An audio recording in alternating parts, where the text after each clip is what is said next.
ভোগালী বিহুলে মাজত মাত্ৰ কেইটামান দিন বিকি আছে আৰু বাপুতি সাহোন এই ভোগালীক আদৰিবৰ কাৰণে প্ৰস্তুতি ইতিমধ্যে প্ৰায় সম্পূৰ্ণ কৰি তুলিছে ৰাজ্যবাসীয়ে। ৰাজ্যৰ প্ৰান্তে প্ৰান্তে দেখিবলৈ পোৱা গৈছে বৃহৎ বৃহৎ আকাৰৰ ভেলাঘৰ মেজি সাজি উলিয়াইছে। ক'ৰবাত যদি জুবিন গাৰ্গক সুঁৱৰি জুবিন গাৰ্গৰ প্ৰতিমূৰ্তি সাজিছে নৰাৰে, ক'ৰবাত আকৌ জুবিন গাৰ্গৰ স্মৃতিত দেখিবলৈ পোৱা গৈছে বৃহৎ আকাৰৰ জাপি নিৰ্মাণ হৈছে। আৰু মই এতিয়া শিমলুতলা নয়াপাৰাত উপস্থিত আছোঁ। মোৰ সহযোগীয়ে ইয়াৰ দৃশ্য দেখুৱাব। দেখিবলৈ পাইছে এটা বৃহৎ আকাৰৰ জাপি, 103 ফুট দৈৰ্ঘ্যৰ এটা জাপি সাজি উলিয়াইছে একমাত্ৰ আচলতে জুবিন গাৰ্গৰ স্মৃতিত। আৰু জুবিন গাৰ্গ অবিহনে প্ৰথমটো যিহেতু ভোগালী এইবাৰ ৰাজ্যবাসীয়ে উদযাপন কৰিবলৈ গৈ আছে, পালন কৰিবলৈ গৈ আছে।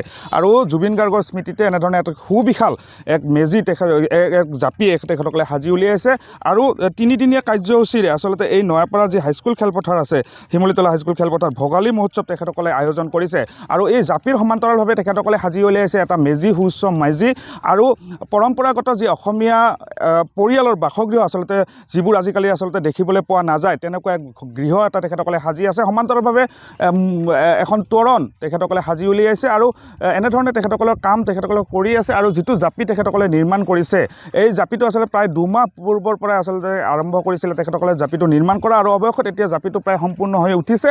আৰু এই জাপিটো উদ্বোধন কৰিবৰ কাৰণে তেখেতসকলে মাতিছে জুবিন গাৰ্গৰ এসময়ত আচলতে অতি ঘনিষ্ঠ ৰাজা বৰুৱা, যি বাদ্যযন্ত্ৰী আছিলে ৰাজা বৰুৱা। আৰু ৰাজা বৰুৱাক এই জাপিটো তেখেতসকলে উদ্বোধন কৰিবলৈ তেখেতসকলে মাতিছে। আৰু তেখেতে আহি পেলাই এই জাপিটো উদ্বোধন কৰিব। আৰু শেহতীয়াকৈ ছ'চিয়েল মিডিয়াত যথেষ্ট খলকনিৰ সৃষ্টি কৰিছে আচলতে এই জাপিটোৱে।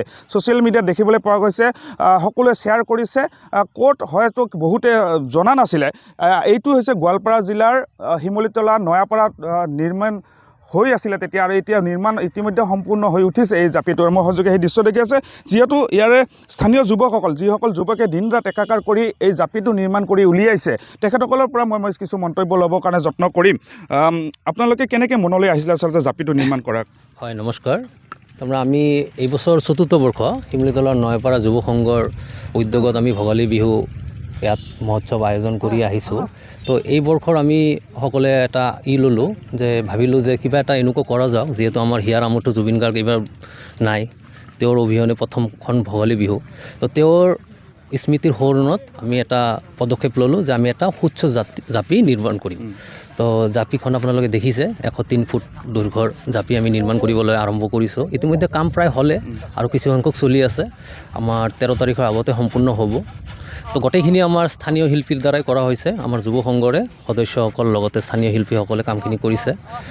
তাৰ লগতো আমি যিখিনি আৰু ভোগালীৰ লগত যিখিনি বাঁহ খেৰেৰে আমি অসমীয়া সংস্কৃতিৰ যিখিনি পৰম্পৰাৰ বিভিন্ন বস্তু তৈয়াৰ কৰিছোঁ। এতিয়া আপোনালোকে দেখিবলৈ পাইছে আমাৰ মুখ্য তোৰণখন আছে, লগতে আমাৰ মেজি এখন আছে, তাৰপিছত আমাৰ সাংস্কৃতিক মুকলি মঞ্চ থাকিব, লগতে 3দিনীয়া বিশেষ প্ৰগ্ৰাম ৰখা হৈছে। লগতে আমাৰ জুবিন গাৰ্গ দেৱৰ শ্ৰদ্ধাঞ্জলি দিয়াৰ কাৰণেও আমি ইয়াত ব্যৱস্থা কৰিছোঁ। তো 3দিনীয়া প্ৰগ্ৰাম 13, 14, 15 তাৰিখ আমি এক অনুষ্ঠানৰ আয়োজন কৰিছোঁ। আমি সমগ্ৰ অঞ্চলৰ লগতে ৰাজ্যবাসীকো আমি আমন্ত্ৰণ জনাইছোঁ যাতে আহে।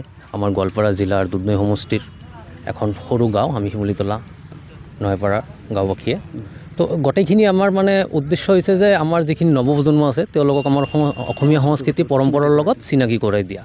তো ইয়াৰ লগে লগে আমি 3 দিনত বিভিন্ন কাৰ্যসূচী ৰাখিছোঁ। আপোনালোকে গমেই পালে, যিটো জাপি আছে, জাপিটো যিহেতু জুবিন গাৰ্গ দেৱৰ সোঁৱৰণত বনোৱা হৈছে, গতিকে এইটো উন্মোচন কৰাৰ কাৰণে তেখেতৰ লগতে বাদ্যযন্ত্ৰ বজোৱা যিজন আছিল ৰাজা বৰুৱা, তেখেতক আমন্ত্ৰণ কৰা হৈছে।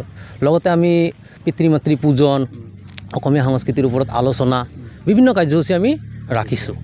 তো এইখিনি আমি প্ৰদৰ্শন কৰিছোঁ। আশা কৰোঁ আমি সফল হ'ম।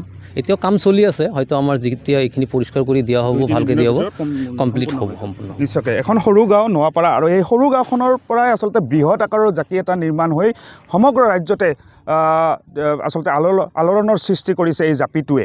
আৰু সকলোৱে ছ'চিয়েল মিডিয়াত ইতিমধ্যে মই উল্লেখ কৰিছোঁ যে খলকনিৰ সৃষ্টি কৰিছে এই জাপিটো। আৰু জুবিন গাৰ্গৰ স্মৃতিত, হিয়াৰ আমঠু জুবিন গাৰ্গৰ স্মৃতিতে আচলতে এই 103 ফুট দৈৰ্ঘ্যৰ যিটো জাপি তেখেতসকলে সাজি উলিয়াইছে। আৰু 3দিনীয়া কাৰ্যসূচীৰে ইয়াতে তেখেতসকলে ভোগালী মহোৎসৱ আয়োজন কৰিছে, য'ত অসমীয়া কৃষ্টি সংস্কৃতিবোৰ উঠি অহা নৱপ্ৰজন্মক চিনাকি কৰাই দিব পাৰে।